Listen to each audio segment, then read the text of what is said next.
Hello everyone, Mario Velasco, owner broker for EP Star Realty. And today we're going to be looking at the third-party financing addendum. It's a very simple form. We're going to go through and kind of show you how to fill in some of the blanks. We're not going to go in detail into every paragraph, but I suggest you go in detail, read through the paragraphs and be familiar with this form, as you're going to have to present it to your buyer. Let's go ahead and get started. Here on the first line, you're going to write down the property that's going to be under contract. Okay, and here the following is going to ask what type of financing the buyer is going to be using. If it is a conventional, we're gonna select here. If it's the first mortgage, if it's the first house and the only house they're gonna have, this we're gonna select.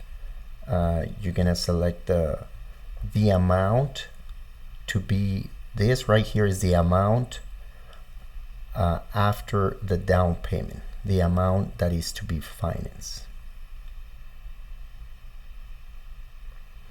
So after that, here you fill in the years, the term of the loan, and the most common is 30 years. If it's something different, this is where you're gonna write it down. And also, if you know the interest rate that they're gonna be doing, this is where you fill it in.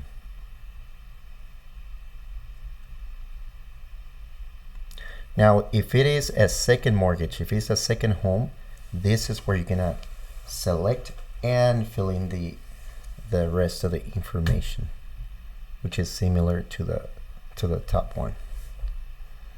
Now, let's say it's not conventional. Let's say it's a Texas bed. Same thing. This is where you're gonna select. Here you're gonna fill in the amount that's gonna be financed and the years of the finance.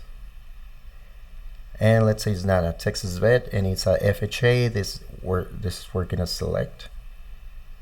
We're gonna, and here in this portion, we're gonna type the type of FHA. There's a few different types of FHA loans, and you can ask your lender and see what type of loan they have qualified your buyer with. And this is where you're gonna fill it in. Here you're gonna fill in the amount after the amount to be financed after the down payment. Down here you write down the years. Like I said, typically it's 30 on an FHA, and if you know the percentage of interest, you can write it down here. And let's say if it's a BA loan, same thing, you come down here to select BA, and same thing, the amount to be financed, the years, and the interest. If it's gonna be a USDA loan, you select this box, and same thing, the amount to be financed, years, and the interest rate.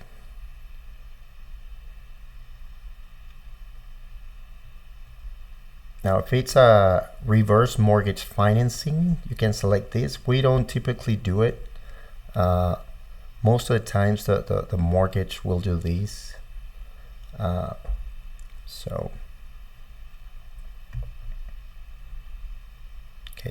So the paragraph number 2 is approval of financing. Here's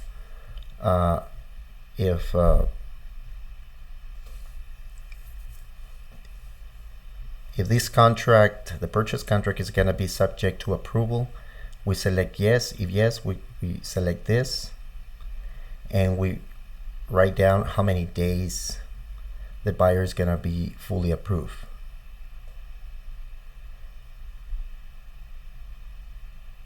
If not subject to obtaining approval, we select this. And this buyer approval is after you have an executed contract. So once you get an executed contract, you will write down the days when the buyer is going to be fully approved for the loan. You can write down 15 days, 20 days, and these you can ask your loan officer, your lender, about the days that it's going to take to get approved. Okay.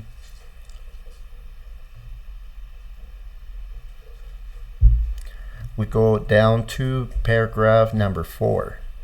Now, we know FHA and VA are secure loans, and they have an escape clause as far as appraisal.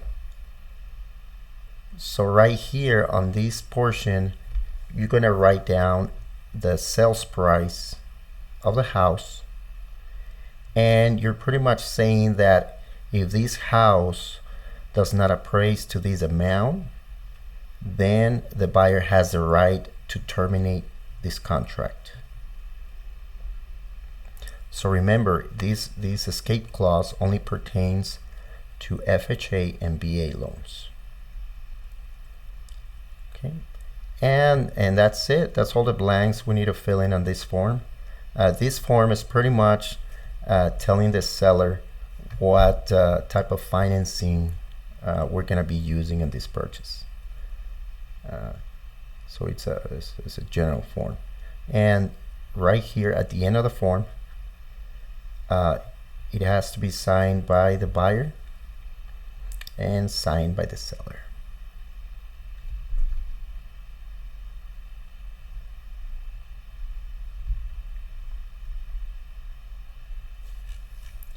Another something important is on every page the required initials at the bottom from the buyer and from the seller.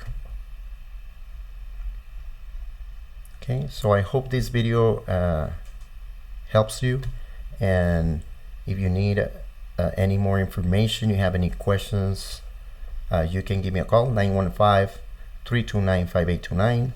If you work for another brokerage, you can call your broker. And I want to thank you for your time, and see you in another video.